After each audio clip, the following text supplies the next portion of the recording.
Solve this, and I'll give you $155 million, the billionaire said, his voice smooth but edged with quiet contempt, the kind that didn't need to be loud to be heard. And in that instant, every conversation in the room dissolved into silence, as if the air itself had been pulled tight across a blade. The rooftop restaurant glowing under amber lights that reflected off polished marble floors and crystal glasses filled with aged bourbon and rare wine. The skyline of Manhattan stretching endlessly. Beyond the glass walls like a kingdom built on ambition and power, and at the center of it all stood Ethan Caldwell, a man whose wealth was measured not just in billions but in influence, the kind of man who didn't enter a room, he owned it, his tailored suit sharp enough to cut through doubt, his presence calibrated, controlled, and absolute, surrounded by investors, executives, and decision-makers who had spent decades climbing toward a seat at this very table,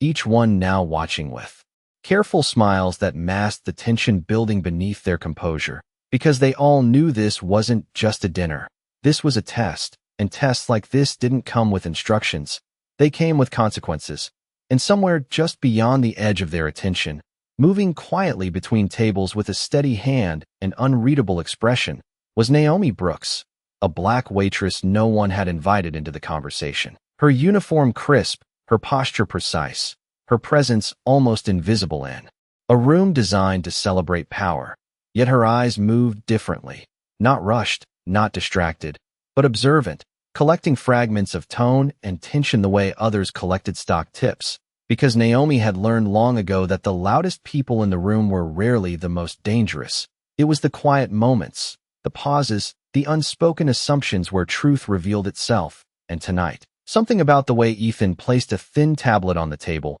turning it slowly so everyone could see the numbers displayed across the screen, felt less like a challenge and more like a trap, a complex financial model layered with projections and variables that looked impressive at first glance but carried a subtle imbalance, the kind that only revealed itself if you knew exactly where to look. And Ethan leaned back in his chair, fingers steepled, watching as one executive after another attempted to respond, their voices confident at first, then hesitant, then quiet, each answer dissolving under his scrutiny as he pointed out flaws with surgical precision, not raising his voice, not needing to, because the humiliation wasn't in what he said, it was in how easily he dismantled them, how quickly confidence turned into silence, how power shifted without anyone daring to acknowledge it. And Naomi, standing just a few feet away now, refilling a glass no one had touched, glanced once at the screen, just a second,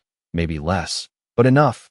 to see the inconsistency hidden beneath layers of complexity, enough to recognize that the equation wasn't just wrong, it was intentionally misleading, designed to expose not ignorance, but obedience, to separate those who thought from those who followed. And she looked away just as quickly, lowering her gaze, because in a room like this, knowing something wasn't the same as being allowed to say it. And yet the silence stretched longer, heavier, until even the city lights outside seemed dimmer, and Ethan's expression shifted ever so slightly, not frustrated, but expectant, as if he were waiting, not for an answer, but for someone to break, someone to step out of line, someone to reveal whether they understood the rules of the game or were still pretending. And Naomi's fingers tightened just slightly around the glass she held, her reflection faintly visible in its surface, a reminder of how the room saw her, and how easily it had overlooked her. And somewhere between the clink of crystal and the quiet hum of restrained tension,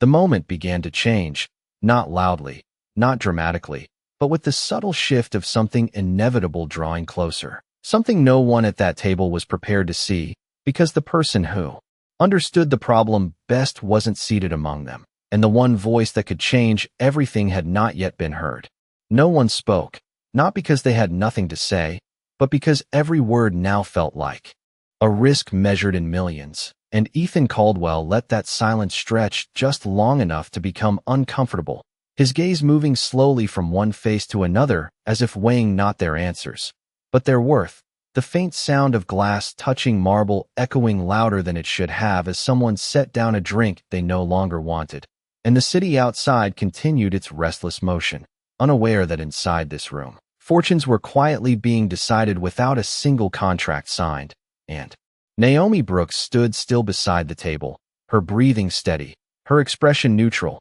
yet inside her mind the numbers had not left. They rearranged themselves, simplified, stripped of their unnecessary complexity until the flaw became impossible to ignore, a misaligned variable buried beneath layers of elegant distraction, the kind of error that would not just cost money, but shift control entirely. And she understood something else, something more dangerous, that the model was not broken by accident. It was designed that way, a deliberate imbalance meant to test who would challenge it and who would accept it without question. And as Ethan finally leaned forward again, resting his elbows lightly on the table, his voice calm, almost casual, he spoke, asking if anyone else would like to try, but the tone beneath the words carried something sharper, something final, and one by one, the executives looked away, their confidence replaced with careful neutrality, because in a room like this, it was safer to appear thoughtful than to be wrong. And for a moment, it seemed as though the test had ended without a single answer, exactly as Ethan had expected, until a small, almost imperceptible shift broke the pattern, Naomi placing the glass down with quiet precision, the faint click drawing just enough attention to register, though not enough to matter. Or at least that was what everyone assumed. Because no one here was trained to notice the quiet ones, no one here was conditioned to look twice at someone in a service uniform, and that assumption, that blind spot, lingered just long enough for Naomi to take a single step forward, not rushed, not hesitant, just deliberate, her eyes lifting from the table to the screen, and in that brief motion, something in the room changed, not loudly, not dramatically, but enough for a few heads to turn, for a few brows to tighten in mild confusion, because she was not supposed to move like that, not supposed to step into a space reserved for power, and Ethan noticed it too, not with surprise, but with a quiet curiosity, as if observing something slightly out of place, something that did not yet require correction, and Naomi's voice, when it came, was not loud, not confrontational, but clear, steady, and precise, cutting through the tension not by force, but by certainty, as she spoke a single sentence that did not ask for permission, did not seek approval, but simply existed, stating that the model would fail under its current assumptions, and the reaction was immediate, not in words, but in stillness, a sharper, deeper silence than before, the kind that did not come from uncertainty, but from disruption, and one of the executives let out a short breath, almost a laugh, as if dismissing the moment before it could fully form. But Naomi did not look at him. She did not look at anyone except the screen, her focus unwavering as she reached for the tablet only after a brief pause, giving them just enough time to stop her if they chose to, and no one did, because no one expected what came next. Her finger moving across the display with calm efficiency, adjusting a single value, then another, simplifying the equation, in a way that removed the illusion of complexity entirely, and suddenly the model shifted, not gradually, but completely, the projected outcome collapsing into something far less favorable than before, and the implications unfolded in real time, visible even to those who had not fully understood the mechanics, because the numbers spoke in a language everyone recognized: loss, risk, exposure. And for the first time that night, Ethan Caldwell did not interrupt, did not correct, did not speak at all, his expression unchanged, but his stillness now carried weight, because this was no longer his demonstration, no longer his controlled experiment. It had become something else entirely, something he had not scripted. And Naomi stepped back just as calmly as she had stepped forward, her hands returning to her sides, her posture unchanged, as if nothing extraordinary had occurred. But the room knew better, even if no one said it, because in a place built on power, the most dangerous shift was not loud, it was quiet, and it had just happened in front of them all. The shift did not arrive with applause or raised voices, but with something far more unsettling, a quiet recalibration of attention as every eye in the room returned to the screen, and then slowly to Naomi Brooks, no longer passing over her as background, but fixing on her with a new kind of awareness, one that carried both curiosity and discomfort, because the numbers were no longer abstract, they were clear, undeniable, and the room understood them instantly. The projected profit had collapsed into risk, The elegant promise of growth replaced by a narrow margin that could unravel under pressure. And for a few seconds no one moved. No one reached for a drink. No one even adjusted their posture. As if any motion might confirm what they were all beginning to realize, that the person who had just exposed the flaw was not supposed to have that kind of clarity. Not here, not like this. And Ethan Caldwell finally shifted in his seat, not abruptly, not defensively, but with a measured precision that suggested control even in disruption, his fingers tapping once against the edge of the table before going still again, his gaze steady on the tablet, then lifting slowly toward Naomi, studying her not as a server, not as a passing presence, but as a variable he had not accounted for. And when he spoke, his voice remained calm, but the tone had changed, stripped of its earlier dismissal and replaced with something quieter, sharper, asking her to explain, not as a challenge, but as a test of consistency, because a single correction could be dismissed as luck, but an explanation required structure, and Naomi did not hesitate. She did not rush either, her words coming at the same measured pace as before, outlining the imbalance in the model, how the assumption of growth in one sector artificially inflated the overall projection while masking a vulnerability in another, how the dependency between variables had been misrepresented, not accidentally, but systematically, creating an illusion of stability that would not hold under real conditions. And as she spoke, the room followed, not every detail, but enough to feel the weight of what she was revealing, enough to understand that this was not guesswork, this was comprehension. And one of the investors leaned forward slightly, his expression tightening, as he recalculated silently, while another shook his head almost imperceptibly, as if trying to reconcile what he was hearing with what he had believed just moments ago. And Ethan listened without interruption, his stillness now deliberate, his focus complete, because this was no longer about the model, it was about the person who had dismantled it. And when Naomi finished, she did not linger. She did not seek acknowledgement. She simply let the silence settle again, stepping back into the space she had occupied before, but the room would not allow her to disappear this time, because something irreversible had already happened, and Ethan leaned back slightly, exhaling through his nose in a controlled, almost thoughtful manner, before speaking again, this time not to the room, but directly to her, asking where she had learned to see things that way. And the question carried more than curiosity. It carried a subtle shift in hierarchy, a recognition that knowledge had just entered the room from an unexpected direction. And Naomi met his gaze briefly, not with defiance, not with submission, but with a calm neutrality that revealed nothing more than necessary, answering that she paid attention, that numbers told the truth when you stopped trying to impress them, and a faint reaction moved through the room, not laughter, not quite disbelief, but something in between, because the simplicity of the answer contrasted sharply with the complexity of what she had just done. And Ethan's expression held for a moment longer, as if weighing not just her words, but the implications behind them, because this was no longer a controlled demonstration of power, it was a disruption of it, and disruptions required decisions. And for the first time that night, the man who had designed the test was no longer the only one setting its outcome. The air did not return to normal after her answer. It shifted into something sharper, more aware, as if every person in the room had suddenly realized they were no longer watching a controlled performance, but standing inside a moment they did not fully understand. And the soft music in the background felt distant now, almost irrelevant, because the real rhythm of the night had changed, and Ethan Caldwell knew it. His eyes still on Naomi Brooks, but no longer measuring her as a curiosity, now calculating, reassessing, the way a strategist studies an unexpected move that alters the entire board. And for a brief second, something almost imperceptible crossed his expression, not anger, not embarrassment, but recognition, the kind that comes when control slips just enough to reveal something real underneath. And he reached forward again, tapping the screen lightly, restoring the original model as if to reset the room. But everyone understood that it could not be reset, not really. Because once a flaw is seen, it cannot be unseen.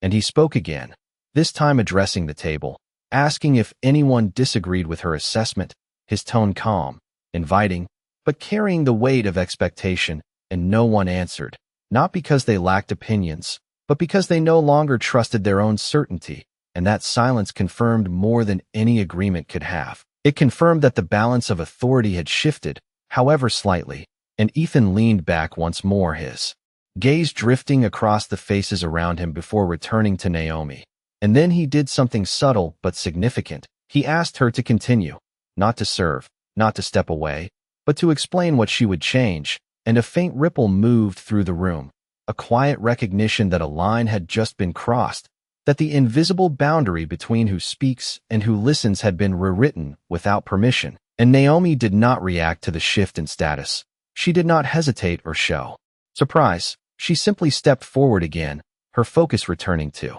the model with the same steady precision, adjusting not just the flawed variables but the structure itself, simplifying what had been deliberately complicated, removing the layers that had been designed to distract. And as she spoke, her voice remained even, almost quiet, but every word carried clarity, explaining how the projections could be rebuilt on realistic assumptions, how risk could be distributed instead of hidden, how the outcome could still be profitable if approached with discipline instead of illusion. And this time the room followed more closely, leaning in not physically but mentally, because the difference was no longer theoretical, it was practical, it was actionable. And one of the senior investors nodded slowly, almost unconsciously, as the logic settled into place, while another adjusted his glasses, staring at the numbers as if seeing them for the first time. And Ethan listened again, but differently now, not as the architect of the test, but as someone evaluating a perspective he had not anticipated, his fingers no longer tapping, his posture still, because there was no advantage in interrupting something that was clearly working. And when Naomi finished again, the silence that followed was not confusion, it was acknowledgement, the kind that does not need to be spoken aloud to be understood. And Ethan's gaze held on her for a moment longer before he gave a small, almost imperceptible nod, not approval in the way others might expect, but something closer to acceptance. And then he turned slightly, addressing the room with a simple statement that carried more weight than any of his earlier remarks, that the model would be revised based on what had just been shown. And the reaction this time was immediate, subtle but undeniable, a shift in posture, a release of tension, a quiet recalibration of respect, because decisions like that were not made lightly, not in rooms like this, and certainly not influenced by someone who, just minutes ago, had not even been part of the conversation. And yet here she was, standing at the center of it without claiming it, without demanding recognition, her presence unchanged even as everything around her adjusted. And as the city lights continued to flicker beyond the glass, reflecting a world that measured value in visible ways, the room inside had just learned something different, something quieter, something harder to ignore. That power did not always announce itself. Sometimes it simply corrected the equation and waited for everyone else to catch up. The decision did not end the moment. It deepened it, because once Ethan Caldwell acknowledged the change, the room no longer had the option to pretend it had not happened, and a quiet current of recalculation moved through every seat at the table, subtle shifts in posture, slower movements, the kind that come when people begin to reassess not just the deal in front of them, but the dynamics underneath it. And Naomi Brooks felt it without needing to look directly, the difference in how the air moved, how attention lingered a fraction longer when she stepped away from the table, how even the smallest sound she made now carried weight it had not carried before. And yet she returned to her role without hesitation, lifting a glass, adjusting a plate, moving with the same calm precision as before, because visibility was not the same as belonging, and she understood that better than anyone in the room. And across from her, one of the investors finally spoke, his voice careful, measured, asking Ethan whether the revised model would still support the original valuation. And the question hung in the air not as a challenge, but as a necessity, because money required certainty, and certainty had just been disrupted. And Ethan answered without rushing, his tone steady, explaining that the valuation would need to be reconsidered based on realistic projections. And while the words were controlled, their impact was immediate, a quiet acknowledgement that the numbers had shifted in a way that could not be ignored. And another executive leaned forward, asking where the revised assumptions had come from,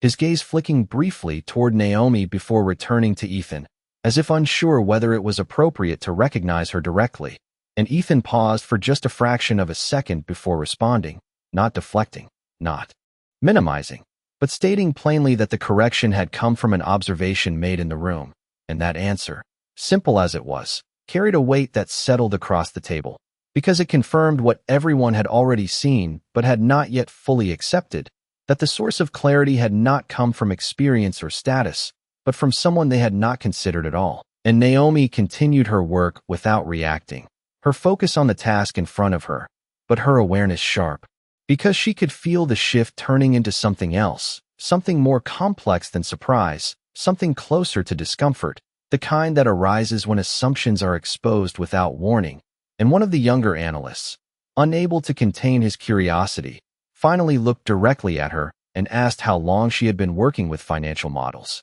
The question polite on the surface but carrying an edge of disbelief underneath, and Naomi paused just long enough to meet his gaze, her expression steady, before answering that she did not work with models. She studied patterns, and the simplicity of the response landed differently this time, not as dismissal, but as perspective, because the room had already seen what that perspective could do, and Ethan watched the exchange without interrupting, his attention now divided between the conversation and the implications unfolding beneath it, because what had started as a controlled demonstration of authority had evolved into something far less predictable, and unpredictability in a room like this was not just uncomfortable, it was valuable, if understood correctly, and he leaned forward again, his hands resting lightly on the table, and asked Naomi one more question, not about the model, not about the numbers, but about the decision itself, whether she would proceed with the deal under the corrected assumptions.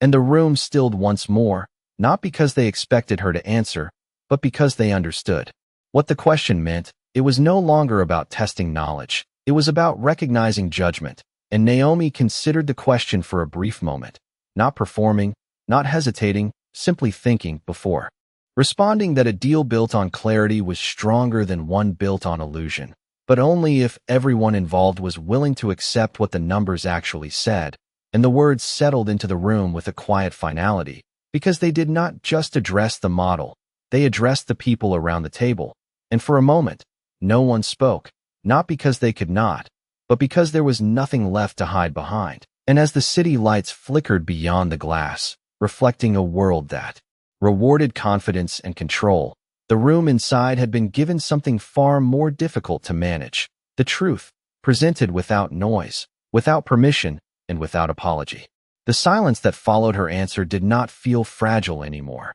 It felt settled, like something that had found its place whether anyone agreed with it or not. And for the first time that night, the room was no longer reacting to Ethan Caldwell. It was reacting to the shift itself, the subtle but undeniable change in who held clarity, and Ethan understood it without needing to acknowledge it aloud, his posture still composed, his expression unchanged, yet his focus sharper now, not outward, but inward, recalibrating in real time, because power was not just about control, it was about adaptation, and those who failed to adjust were the ones who lost it, and he had not built his position by ignoring signals, especially not ones this precise. And across the table, one of the senior partners cleared his throat lightly, breaking the stillness just enough to bring the conversation back into motion, suggesting that the revised structure be reviewed formally before any commitments were made, his tone careful, respectful, but now carrying a different kind of caution,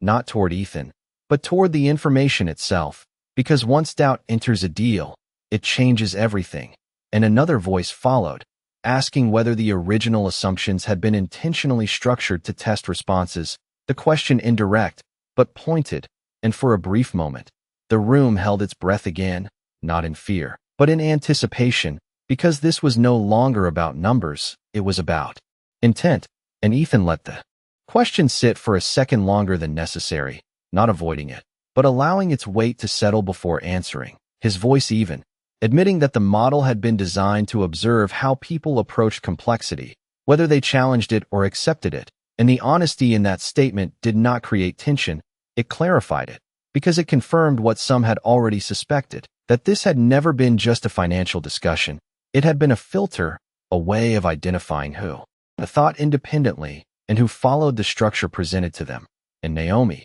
standing just outside the immediate circle of attention again, absorbed that without surprise, because she had recognized it from the beginning. The imbalance had not felt like a mistake. It had felt like a question, and now that question had been answered, not just by her, but by everyone in the room, and Ethan's gaze shifted back to her once more, not searching this time, but acknowledging, and he asked one final thing, not as a test, but as a confirmation, whether she had recognized the intent behind the model before she spoke. And Naomi met his eyes briefly, her expression unchanged, her voice steady as she answered that the structure had been too clean to be accidental, and that real mistakes were rarely that precise. And a faint reaction moved through the room again, not surprise, but recognition. Because the logic was simple once it was spoken, yet no one else had said it, and Ethan gave a slight nod. Not dramatic, not performative, but real. And in that moment, something subtle but significant settled between them, not equality in position, but clarity in understanding, and he leaned back, exhaling quietly, as if releasing something he had been holding, before turning his attention back to the table and stating that the discussion would move forward based on transparency rather than assumption. And this time, no one questioned it, no one hesitated, because the direction had shifted in a way that made resistance unnecessary, and Naomi stepped back again, returning to her role with the same calm precision. But the room no longer saw her the same way, not because she had demanded recognition, but because she had made it unavoidable. And as the night continued, the conversation resumed, quieter, more deliberate, less performative, as if everyone present had been reminded that clarity was not tied to status, and that the most important voice in the room was not always the one at the head of the table. And somewhere between the soft clink of glass and the distant hum of the city, a new understanding settled in,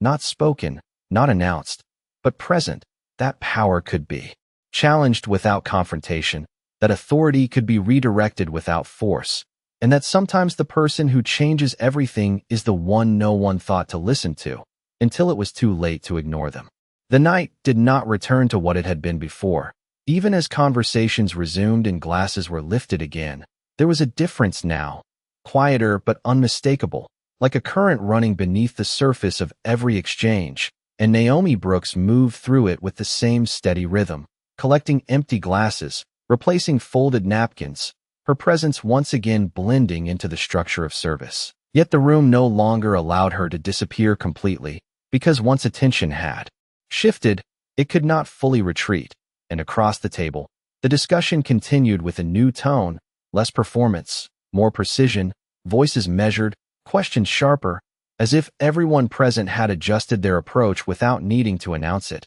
And Ethan Caldwell observed it all with a controlled stillness, his posture relaxed but his focus intact, because what had happened was not a disruption to be corrected. It was information to be used, and he had built his reputation on recognizing value where others overlooked it. And as the conversation moved into specifics, revised projections, timelines, risk allocations, the deal began to reshape itself in real time, not collapsing, but evolving into something more grounded, more resilient, and the people at the table leaned into that shift, not out of agreement alone, but out of necessity, because clarity demanded response, and response required engagement, and Naomi, passing behind one of the chairs, caught fragments of it. Without trying, percentages recalculated, assumptions questioned, language tightened, and she understood that the real outcome of the night was not the correction of a model, it was the correction of perspective, and somewhere in the middle of it, one of the senior partners turned slightly in his seat, his attention drifting toward her again, not with curiosity this time, but with something closer to consideration, as if reevaluating a detail he had previously ignored, and he spoke quietly, not interrupting the flow of the discussion, but inserting a question that carried more weight than its volume suggested, asking Ethan whether the people who contributed insight to a deal were always seated at the table, and the room did not react immediately, but the implication settled in, subtle and deliberate, and Ethan's response came without hesitation, his voice even, stating that value did not depend on where someone sat, only on what they brought into the room, and the words landed with a quiet finality, because they were not just an answer, they were a recognition, and for a brief moment, no one spoke, not because there was nothing left to say, but because something had been acknowledged that could not easily be undone. and Naomi continued her movement without pause, setting down a fresh glass beside a place setting that had not yet been touched, her hands steady, her expression unchanged. But the space around her felt different now, not larger, not smaller, just clearer, and Ethan watched her once more, not openly, not in a way that would draw attention, but enough to confirm what he had already concluded, that the most significant contribution to the night had not come from the expected sources, and that recognition, quiet as it was, carried consequences, because once someone demonstrates clarity under pressure, they become part of the equation whether they intend to or not. And as the meeting moved toward its closing phase, agreements forming, positions aligning, the tension that had defined the earlier hours softened into something more deliberate, more controlled, and the city beyond the glass continued to glow, its lights reflecting off the surfaces inside, creating layers of movement and stillness that mirrored the shift within the room. And Naomi stepped back toward the service station, her role technically unchanged, but her presence no longer invisible, and the night, which had begun as a demonstration of power, had become something else entirely, a reminder that authority could be challenged without confrontation, that insight could emerge from unexpected places, and that sometimes the person who changes the direction of everything does so, without raising their voice, without claiming the moment, simply by seeing what others choose to overlook. By the time the final numbers began to settle into place, the room no longer felt like a stage for dominance, but a space recalibrated by something quieter and far more precise. And the conversations that followed carried a tone that had not existed earlier that night, measured, deliberate, stripped of the unnecessary theatrics that had once defined them, because once illusion had been removed, there was no value in pretending it still held weight. And Naomi Brooks stood near the service station, now, polishing a glass with slow, careful movements, her attention seemingly fixed on the task, yet her awareness remained sharp, tracking the subtle shifts in tone, the way voices lowered slightly when they spoke about risk, the way confidence now required verification instead of assumption. And across the room, Ethan Caldwell remained seated at the head of the table, but the way he occupied that position had changed, not diminished, but refined, his authority no longer resting on control alone, but on recognition, because true power was not threatened by clarity, it adapted to it. And as the discussion moved toward final alignment, one of the investors closed his folder with a soft, definitive motion, signaling that the revised structure had reached a point of agreement, and others followed with nods, quiet acknowledgments that carried more weight than applause ever could. Because decisions like these were not made with excitement, they were made with certainty, and that certainty had been hard-earned, not through dominance, but through correction. And for a moment, the room settled into a rare kind of stillness, not empty, but complete, as if the outcome had found its proper shape. And it was in that moment that Ethan finally stood, the movement subtle but commanding enough to draw attention without demanding it, his gaze moving across the table, not with the same scrutiny as before, but with a measured acknowledgement of the people present, before shifting, almost imperceptibly, toward Naomi. And though no one else might have noticed it at first, the direction of that attention carried meaning, because it crossed the invisible boundary that had defined the night from the beginning. And he spoke again, not loudly, not formally, but clearly enough for the room to hear, stating that the most valuable contribution of the evening had not come from experience or position, but from perspective. And the words landed differently than anything he had said before, because they were not part of a test. They were a conclusion, and a quiet ripple moved through the room, not of surprise,